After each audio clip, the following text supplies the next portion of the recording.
우리 오늘도 말씀 한 구절 나누도록 하겠습니다. 사도행전 2장 한번 보도록 하겠습니다. 사도행전 2장 12절부터 18절까지의 말씀을 보도록 하겠습니다. 다 찾으신 줄로 믿고 우리 한 절씩 교독하는 시간 갖도록 하겠습니다. 다 놀라며 당황하여 서로 이르되 이 어찌 된 일이냐 하며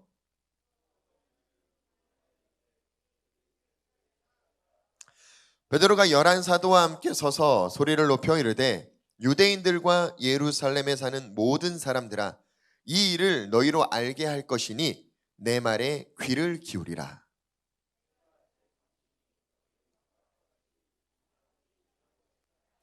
이는 곧 선지자 요엘을 통하여 말씀하신 것이니 일러스되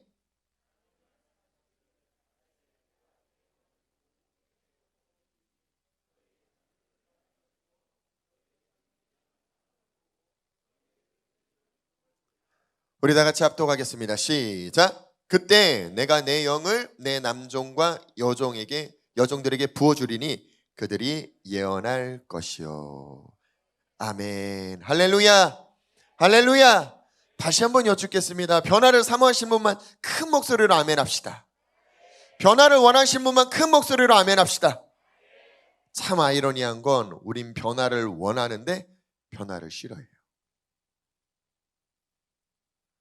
그렇지 않습니까? 나는 간절히 주님 변하길 원합니다 라고 이야기를 하는데 내 삶에 내가 예측하지 못한 어떤 변화가 생겼을 때 굉장히 당황스럽고 나의 익숙한 삶이 틀어지는 걸 굉장히 싫어해요. 굉장히. 그러면서 우리는 계속 뭐 하라고 고백하느냐? 변화를 원한대요. 하나님 새로워지길 원합니다. 그래서 그 새로운 생각으로 하나님 우리를 이끄시면 이게 아니었습니다. 저는 바뀌길 원하지 않습니다. 그리고 또 기도해요. 하나님 난 새 것을 새롭게 하소서. 새롭게 하소서. 그래? 하고 우리를 또 새롭게 하시면 이게 아니었는데 이걸 무한반복하는 것 같아요. 10년 신앙생활 하셨습니까? 10년간 이거 반복하셨습니다. 20년간 신앙생활 하셨습니까? 20년간 이거 반복하신 거예요. 놀라운 건요 계속 끊임없이 하나님은 우리를 새롭게 하고 있다라는 거예요. 할렐루야. 할렐루야. 얼마만큼 우리가 인지하고 그걸 받아들이고 내 삶에 하나님이 일하시고 그 변화를 두려워하지 않는 마음을 지니는 우리 모두가 되기를 예수님의 이름으로 부탁드리고 축복합니다. 할렐루야.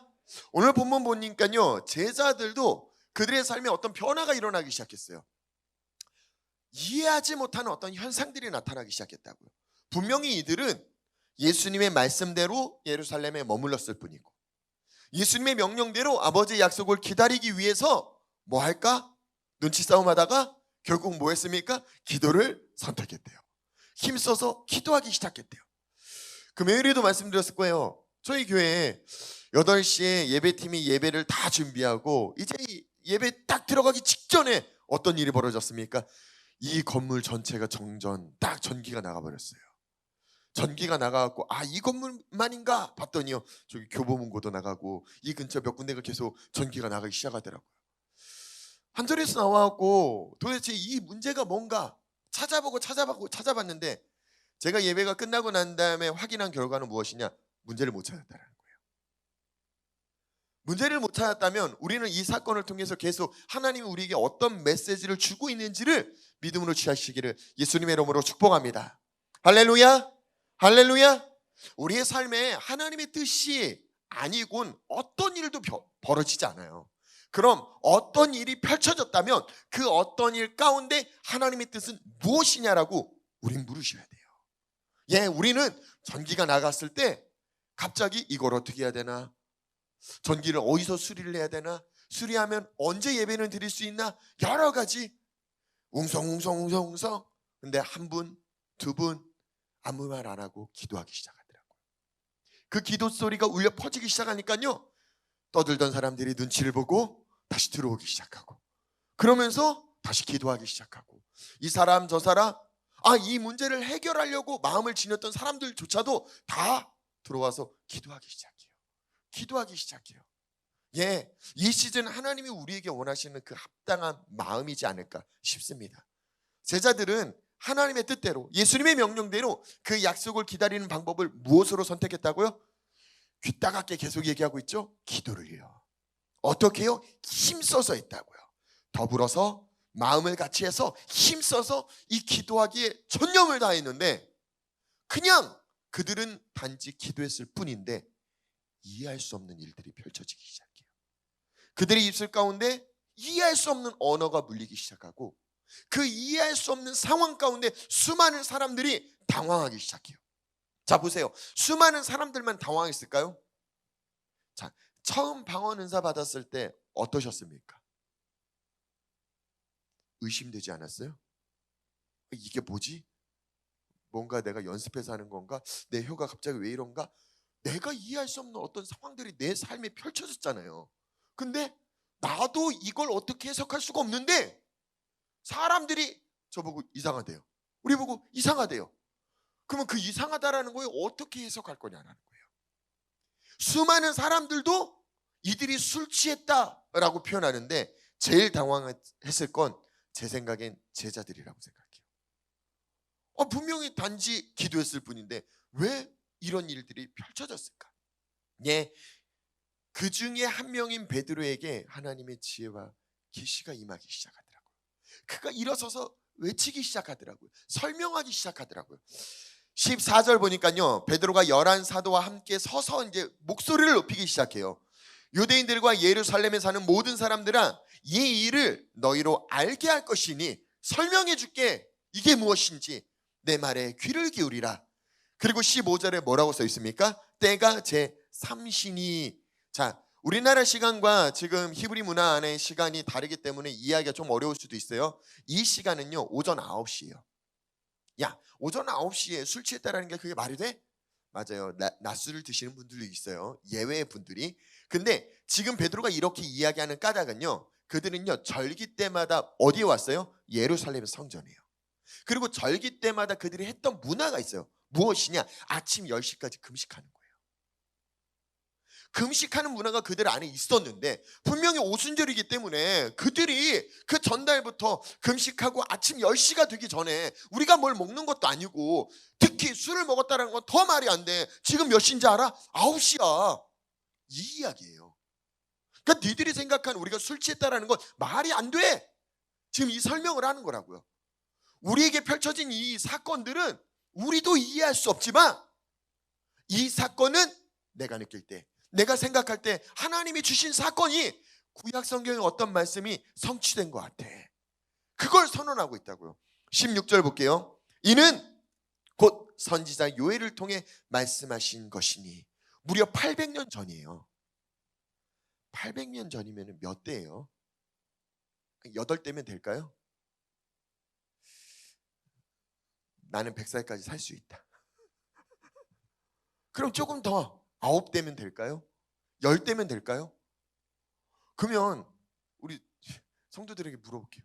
내 10대 위에 할아버지가 하신 말씀을 기억하시는 분 없지요? 어떻게 이걸 기억하고 어떻게 이 순간 그 말씀을 생각했냐라는 거예요. 그러니까 이전에도 베드로에게 이런 사건이 있었잖아요. 예수님이 날 누구라 여기냐 사람들이 라고 물었을 때 베드로가 선언하잖아요. 주는 그리스도시요 살아계신 하나님의 아들입니다.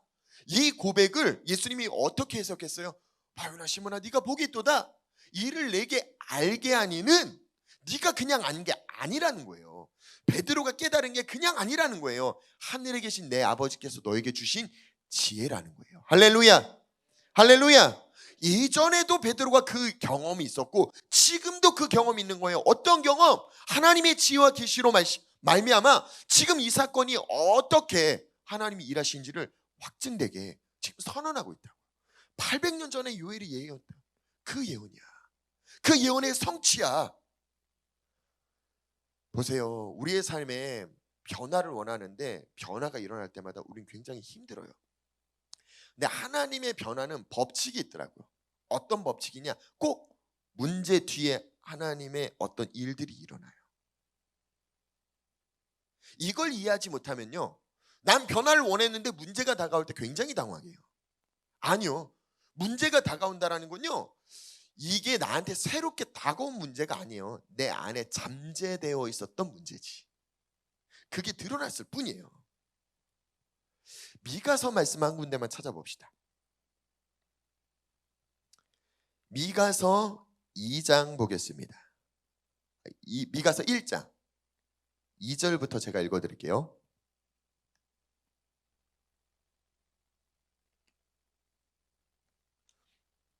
자 보세요. 백성들아 너희는 다 들을지어다. 땅과 거기에 있는 모든 것들아 자세히 들을지어다. 주 여호와께서 너희에게 대하여 증언하시되 곧 주께서 성전에서 그리하실 것이니라. 여호와께서 그의 처소에서 나오시고 뭐라고 써 있어요? 강림하사 임하셨대요. 땅의 높은 곳을 밟으실 것인데 그 아래에서 산들이 높고 골짜기들이 갈라지기를 불 앞에 밀초 같고 비탈로 쏟아지는 물 같을 것이니 이는 다 하나님의 임재하심으로 나타나는 현상이 5절에 뭐라고 표현합니까? 무언가 드러나기 시작한대요. 근데 그게 다 야곱의 허물로 말미암아 이스라엘 족속의 죄로 말미암아. 야곱의 허물이 무엇이냐? 사마리아가 아니냐. 유다의 산당이 무엇이냐? 예루살렘이 아니냐.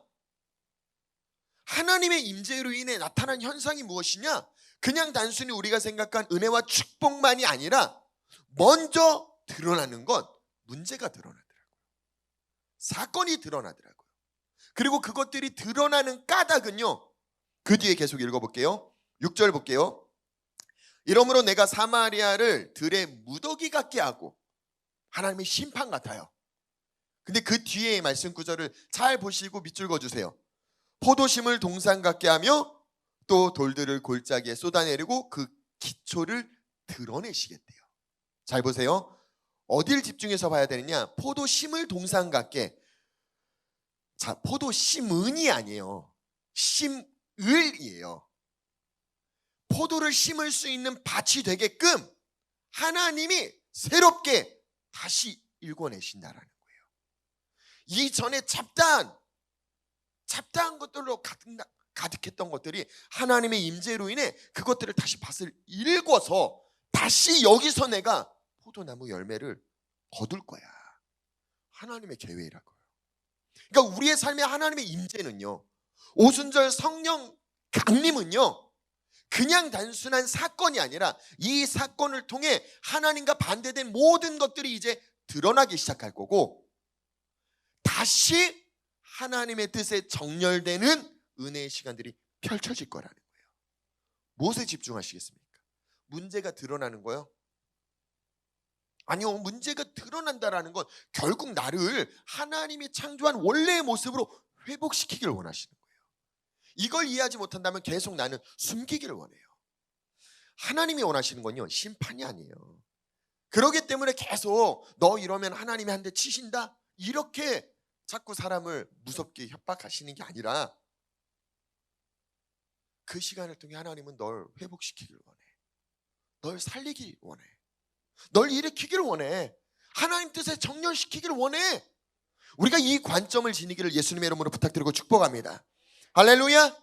자, 그럼 베드로가 예언한 요엘서의 예언의 성취야. 그러면 그 요엘서를 한번 봅시다. 요엘서 2장을 한번 볼까요?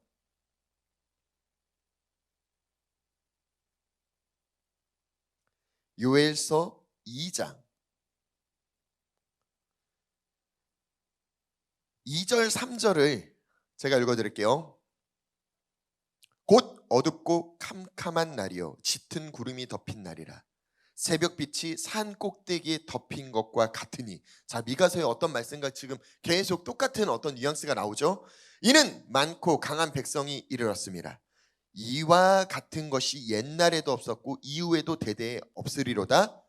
자, 3절도 보세요. 불이 그들의 앞을 사르며 불꽃이 그들의 뒤를 태우니 그들의 예전 땅은 뭐래요? 에덴 동산 같았대요. 근데 그들의 나중 땅은요, 황폐한 들 같아졌대요. 지금 현재 상태예요. 그러니까 하나님이 원하시는 마음은 무엇이냐? 13절, 12절을 볼게요. 여호와의 말씀에 너희는 이제라도 하나님의 강림, 하나님의 임재 가운데 이제라도 금식하고 울며 애통하고 마음을 다하여 목적이 뭐예요? 내게로 돌아오라. 다른 거에 집중하지 마시고요, 하나님의 바람이 무엇인지를 보시라는 거예요. 하나님은 내게로 돌아오라. 하나님이 원하시는 바람이 이거 하나라고요. 자, 그 뒤에 13절 봅시다. 하나님이 이렇게 표현하시더라고요. 너희는 옷을 찢지 말래요. 옷 말고 마음을 찢어.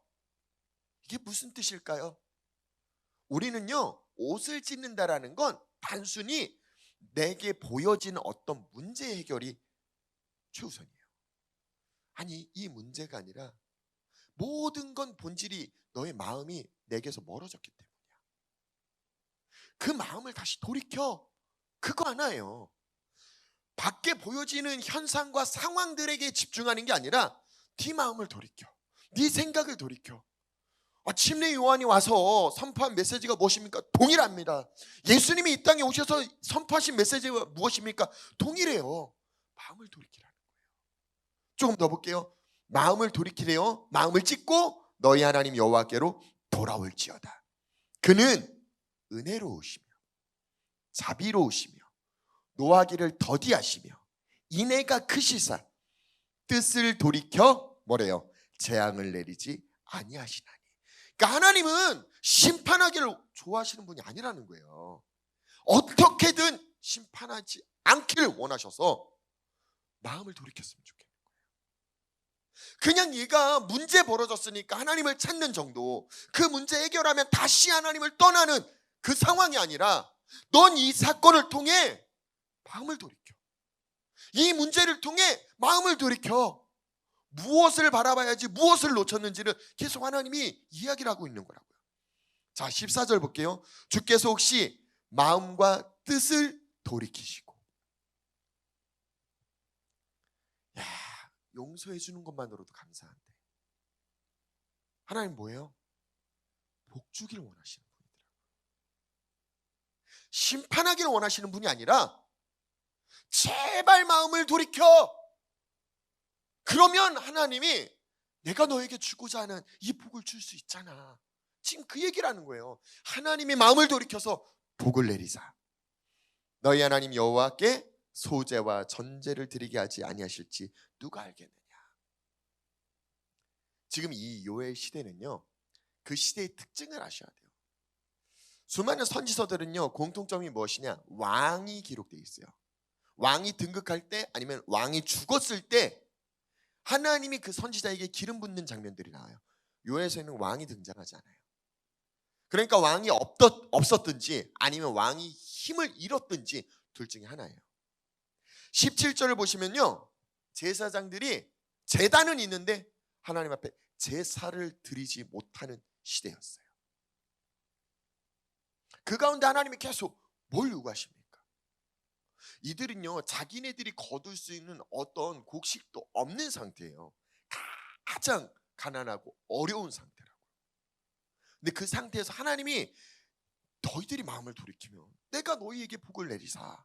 뭘 주신대요? 14절에 복을 내리사 너희가 소제와 전제를 드릴게. 소제는 뭘로 드리는 제사예요? 곡식이에요.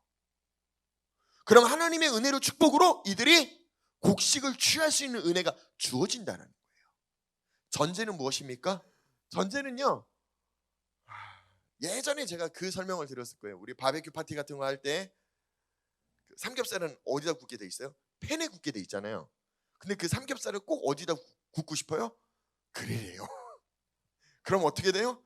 기름이 뚝 떨어지니까 바로 불과 그 연기가 확 올라오잖아요. 동일해요. 전제가 그거예요. 불이 붙여져 있는데 거기에 기름을 붓는 거예요. 포도주와 기름을 붓는 거예요.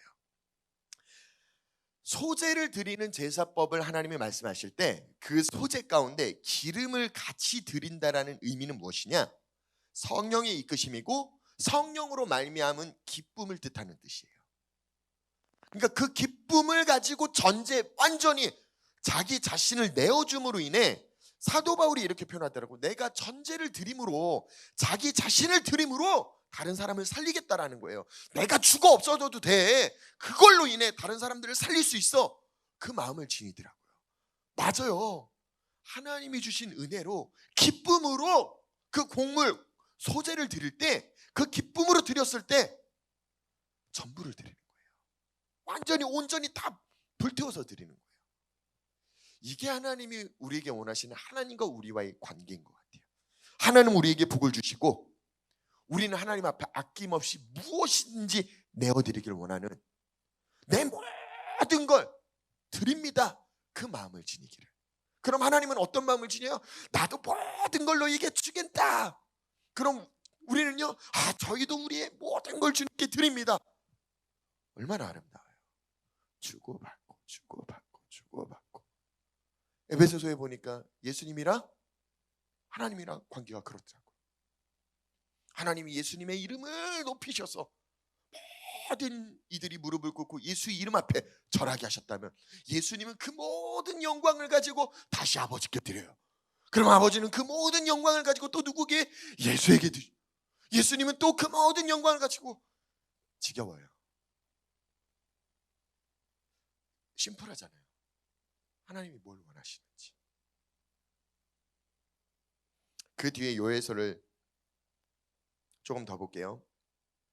19절 보면요, 이렇게 표현되어 있어요. 여호와께서 그들에게 응답하여 이르시기를 내가 너희에게 뭘 주신대요? 곡식, 또 새 포도주, 또 기름을 주리니 너희가 이로 말미암아 흡족하리라. 내가 다시는 너희가 나라들 가운데서 욕을 당하지 않게 할 것이며. 하나님에게 속한 사람들이 세상에게 굴복하는 걸 하나님이 너무나 싫은 것 같아요. 세상에 속해서 살아가는 모습이 하나님은 너무 속상한 것 같아요. 내가 다 해줄 수 있는데. 근데 우리는 하나님이 관심 있는 게 아니라 세상에서 어떻게 잘 살지가 더 우리에게 관심이 많다라는 거예요. 그러니까 하나님이 속 터지니까 계속 이 이야기를 하시는 것 같아요. 21절 볼게요. 땅이여 두려워하지 말고 기뻐하며 즐거워할지어다. 보세요. 하나님의 임재는요, 누군가에겐 두려움이고요, 하나님의 임재가요, 누군가에겐 기쁨이에요. 어떤 사람에게 두려움일까요? 하나님의 임재로 말미암아 내 걸 숨겼던 게 드러날 것 같은 사람은 이제 불편한 거예요. 근데 내게 없이 하나님을 원했던 사람은 하나님의 임재는 내가 기다렸던 시간이에요. 동의하시면 아멘 합시다. 마지막 때를 왜 두려워하나요?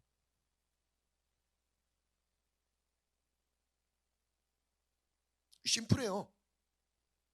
내가 이 땅에서 내가 더 누리고 싶고 더 갖고 싶고 더 무언가 내게 아직 남아있는데 마지막 타임이 온다는 게 나한테는 불편한 거예요.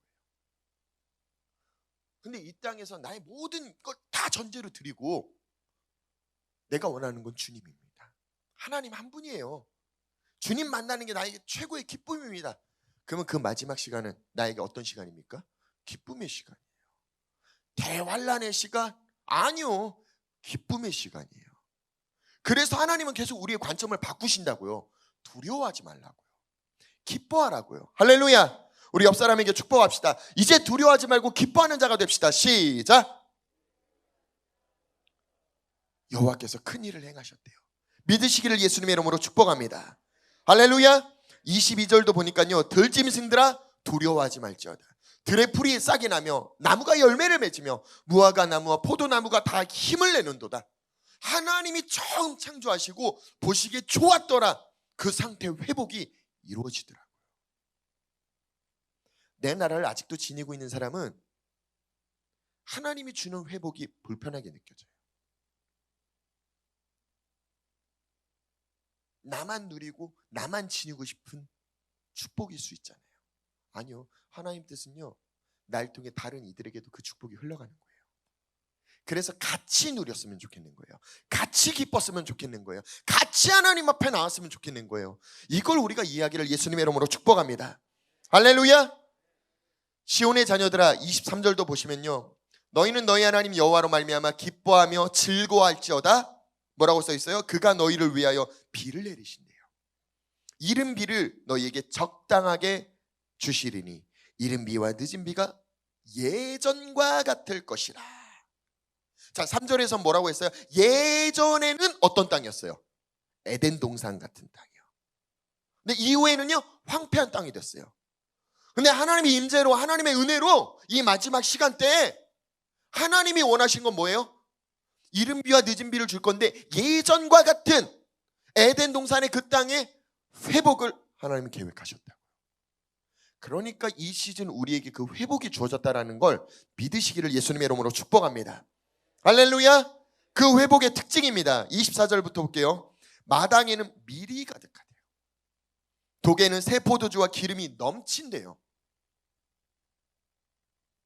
넘친대요. 별로 안 좋으세요? 넘치는 거? 저는 이 정도로 만족합니다. 넘치는 거 안 좋으시냐고요? 근데 표정은 주든 말든 그런가 보구나. 이게 영적인 하나님의 이야기들은 내 눈에 보이진 않잖아요. 우리 데이비 목사님 예전에 한번 예를 들어 설명하는데 너무 좋은 예여서 다시 한번 설명드릴게요. 우리 요즘에 시대가 많이 좋아졌잖아요. 그래서 예전 저 어릴 때만 해도 헌금을 드리려면 어떻게 해야 돼요? 전날 찾아놓고 어르신들은 다 뭐예요? 다리미로 빳빳하게 다리시면서, 아니면은 은행 가고 새 돈으로 찾아오셔갖고 하나님 앞에 내가 새 걸 막 정성스럽게 드렸으면 하는 마음을 지니고 있잖아요.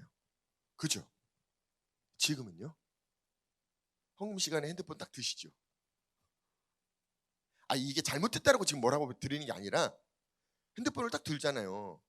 그리고 헌금을 드렸어요. 근데 내 손에는 돈이 없어요. 돈을 지니지 않았는데 나는 드렸어요.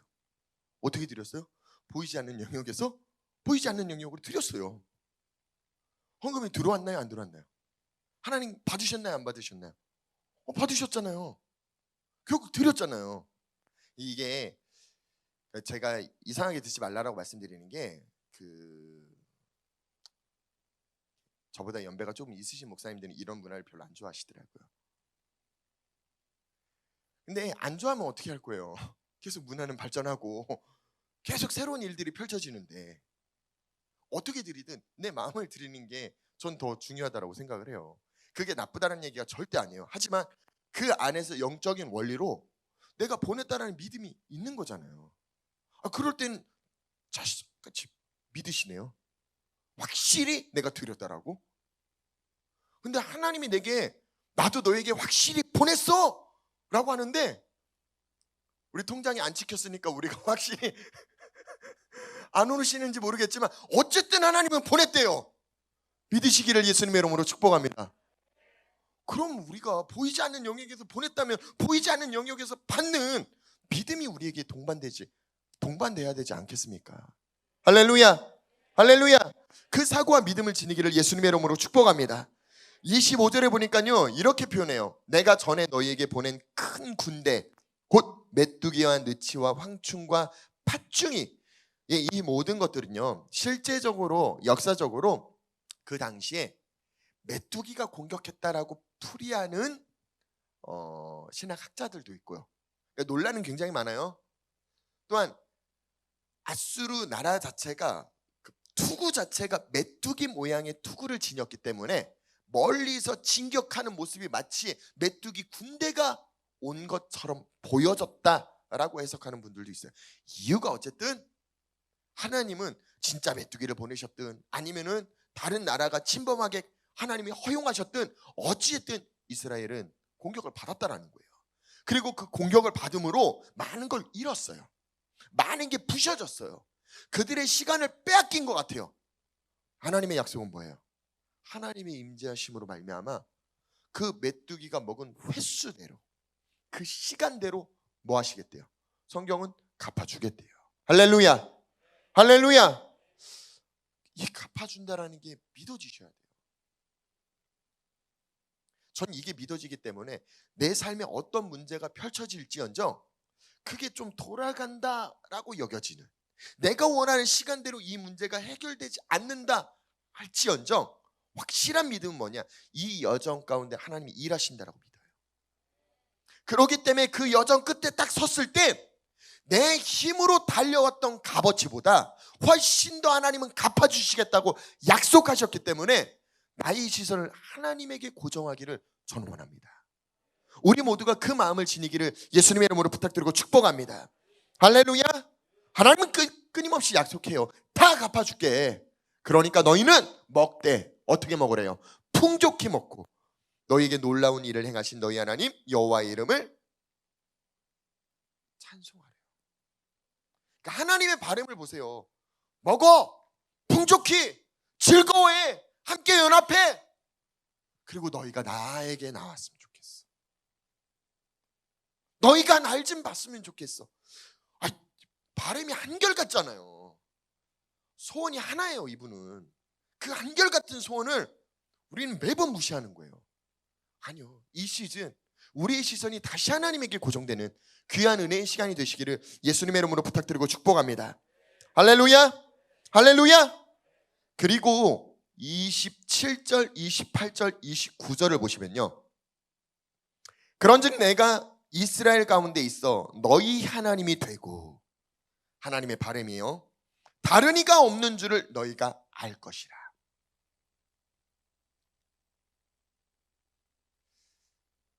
이 안에 굉장히 깊은 이야기가 담겨 있어요. 다른 이가 없는 줄. 우리 문제가 터지면 누굴 찾아가요? 하나님이요? 아니요, 다른 이요. 하나님은요, 내가 해결해 주고 싶어. 날 찾아왔으면 좋겠어. 날 바라봤으면 좋겠어. 그래서 그걸 발견하고 찾았다면 너희의 입으로, 너희의 마음으로 다른 이가 이제 내게 필요 없어요 라는 고백을 하길 하나님은 원하시더라고요. 우리 이 고백을 좀 시원하게 하나님 앞에 드리기를 예수님의 이름으로 축복합니다. 할렐루야. 내 백성이 영원히 수치를 당하지 아니하리로다. 믿어보세요. 하나님에게 정렬된 백성들이 영원히 수치를 당하지 않게끔 하나님의 자존심이래요, 이건. 그러니까 내가 믿어보자고요. 하나님을 신뢰해보자고요. 오늘도 더 믿고 신뢰하는 우리 성도들 되시기를 예수님의 이름으로 축복합니다. 28절, 29절은 우리가 너무나 잘 아는 메시지예요. 자, 봅시다. 이것만 나누고 우리 기도하는 시간 갖겠습니다. 그 후에 뭘 부어주신대요?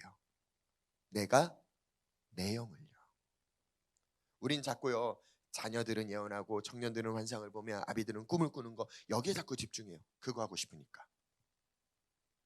오늘은 우리가 다른 거에 집중합시다. 하나님이 부어주기를 원하는 건 내 영이래요. 하나님의 영.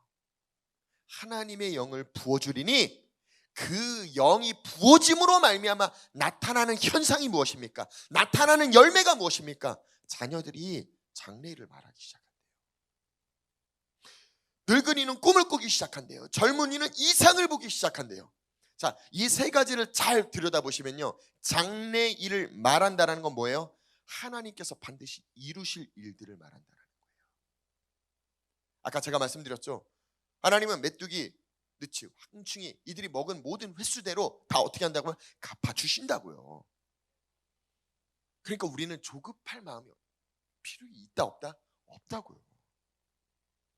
성경은 우리 보고 넘어지지 말라고 얘기하진 않았어요. 넘어질지언정 의인은 다시 일어선대요.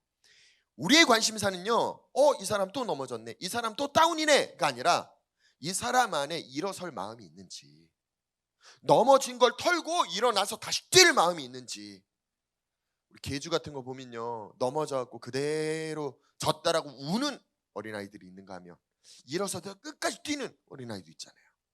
끝까지 뛰는 사람은 박수를 받잖아요. 예, 하나님이 원하는 건요, 마라톤이래요. 끝까지 뛰는 거. 끝까지. 근데 내가 오늘 넘어졌고 오늘 내게 하나님이 응답하시지 않았다고 하나님이 없는 하나님처럼 여기는 우리의 마음을 바꿔야 된다는 거예요. 하나님의 영이 부어지는 순간부터는 이제 자녀들이 뭐 한다고요? 하나님이 하신 일들을 말하기 시작하는 거예요.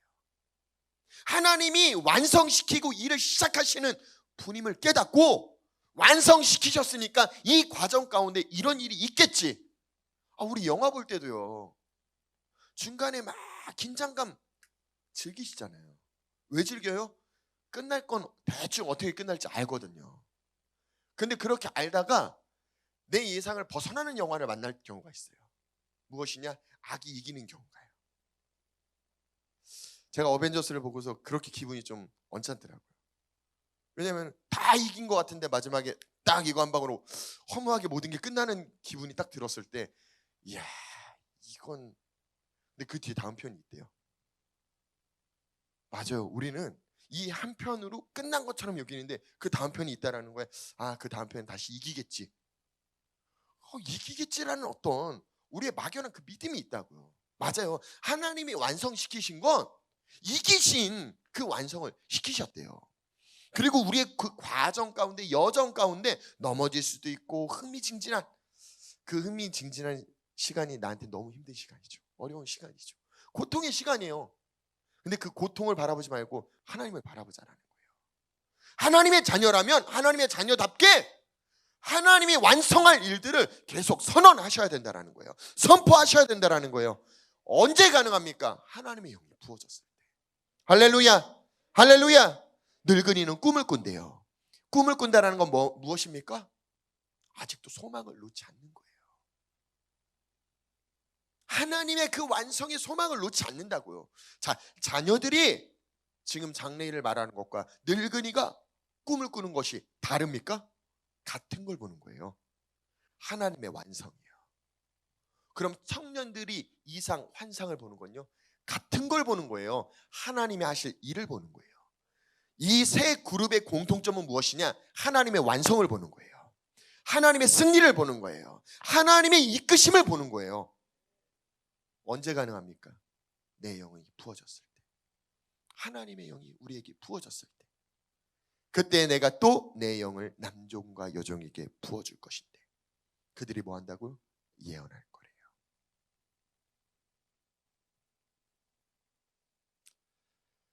우린 6월절부터 계속 오순절을 향해 기도하며 준비하며 집회를 통해서 수없는 시간들을 걸어왔어요.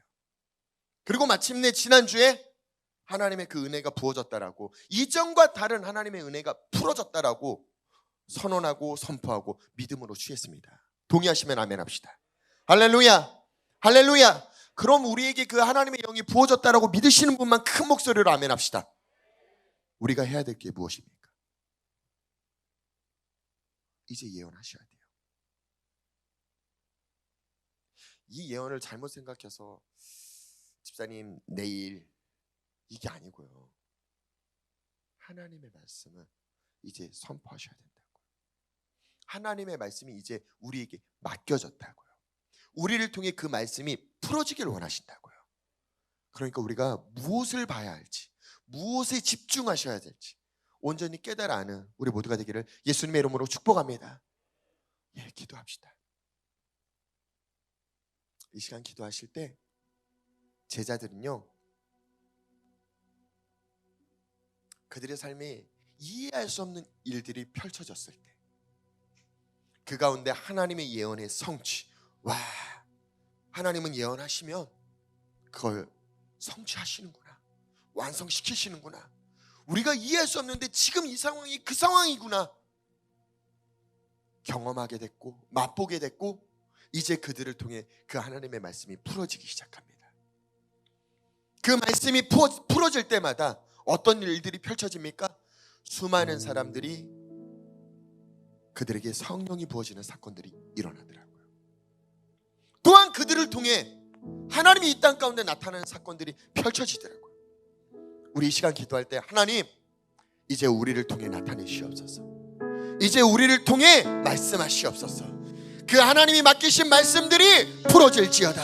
그 말씀을 선언할지어다. 하나님이 승리하신 걸 보고 선포하기를 소망합니다라고 우리 믿음의 고백을 주님 앞에 올려드리며 같이 기도하는 시간 가졌으면 좋겠습니다. 우리 같이 주여 한번 외치고 합심해서 통성으로 기도하며 나아갑시다. 주여,